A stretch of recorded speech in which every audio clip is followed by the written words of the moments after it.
telling you the story.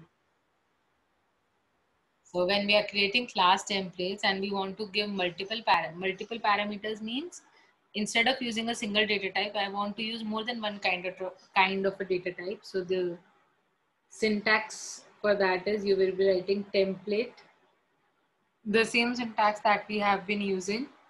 Now here instead of writing class T, I am mentioning class T1. This is one data type. Class T2, another data type. It can have any number of data types as in whatever required. Then you can give your class name, and then you can have your class and finish it. So the only difference that you are making in the template class over here is that you are, for earlier the example that we have done is only with a single data type. Now you can have multiple data types which are finalized at the time of execution. So let us see what is happening here. Let us just see a very small and quick example. Let's just see. So I am just trying to read and print various different types of data that is going to happen using the templates. That's all the question here says. So I am including my input output stream so that I can use the input and output. Now, after doing that, I really need to use the namespace std so that I can do the cin and cout. Standard namespace is required. I hope you all recall what is a namespace. And now let us create a template. I am creating a template class. All of you do remember we can have function templates also, class templates also, both of which are preceded by a similar kind of a statement. Currently, I am creating a class template, which is using two different types of data types. So this is an angle bracket, right? So I'm having my class, supposedly test is the name of the class. I am using some test class to be able to test the functionality. Now here I'm creating the variables of type, whatever I have taken. So I'm creating a variable of type T1. I'm creating a variable of type T2. This is just an example. You can extend the same to whatever applications you want to. In the public part, I am creating the constructor. So I'm having a test. So I'm constructing a test where I'm having say T1x, T2y, and here I'm saying A is equal to X and B is equal to Y. So this is just what one constructor is doing over here. And the only other function that my class is having is a void show to display the data that has been recorded. So the only other function that I'm having is a void show where I'm printing cout A is equal to, I'm printing A and I'm printing B is equal to B. So whatever it be, I'm just doing that much and I close my class. This is a class template. Now I have created a class template in which the variables are of type T1 and T2, which will be decided when I'm creating the object of the class. At the time of instantiation, when I'm creating the object at that particular time, I will be telling what is the type of T1 and T2. So let us see quickly what we do in the main here. So coming to the main part, I'm having my void main.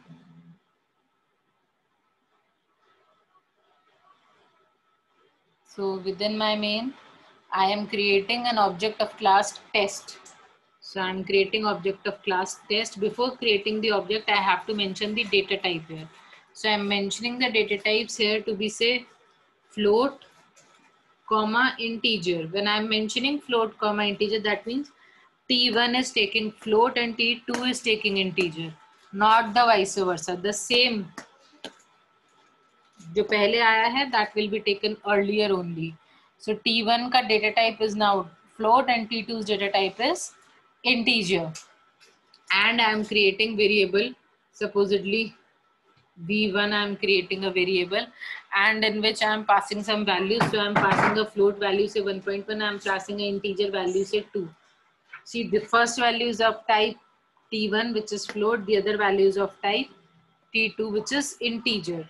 This is one single object v1 जो मैंने create करा, ये object है v1 that I have created for class test. Let me create another object. Supposedly I'm creating another object of class test. This time I'm taking a character. See, I can change any kind of variables that I'm taking and say integer. And I'm creating a v2 which is having say a and 1.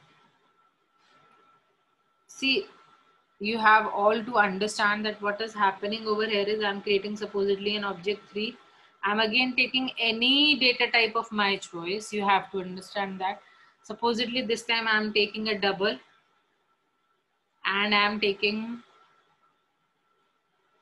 supposedly a string. You can take any, I'm saying now, of your choice. So you are taking a string over here. And now, sorry, angle brackets only. You're taking v3 and double. So you are passing a 1.21 supposedly and you are passing hello. Just for example. Now you are as you have. So you are calling v1 dot show, v2 dot show and v3 dot show. So you are calling show for all three objects and you are closing the main function. So in the output, what you will be able to see is पहले object के लिए a is equal to 1.1, b is equal to 2. Float type, integer type. दूसरे object के लिए a is equal to a, b is equal to 1. Character, integer. तीसरे object के लिए a is 1.21, b is hello, string and double type. So what have we seen is by using generic programming or templates, we can have multiple kind of data. ये तो just एक example है to use the multiple parameters or to use different generic data types in the same class template. We can actually use them in a lot of areas. Within this class, I can be doing multiplication, addition of different data types. I can be overloading the operators. I can be doing a lot of things using generic programming, which I don't have to do again and again and again. I can use using templates. I can use the same bubble sort on integer, float, I can, or double data or long data. On every kind of data, the same bubble sort will work, even on character data, if there are different character lists.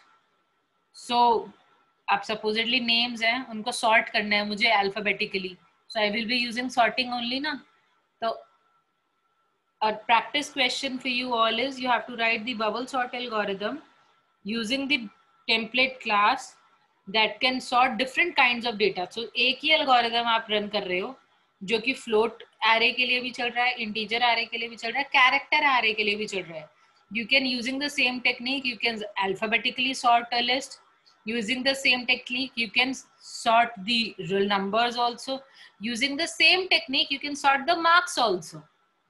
So you see, because sorting is essentially the same thing. So just because the data type is changing, you don't have to change the programming and you don't have to rewrite it again and again and again. That is the power that generic programming gives you. So this is how you can use multiple types of data in a single class template.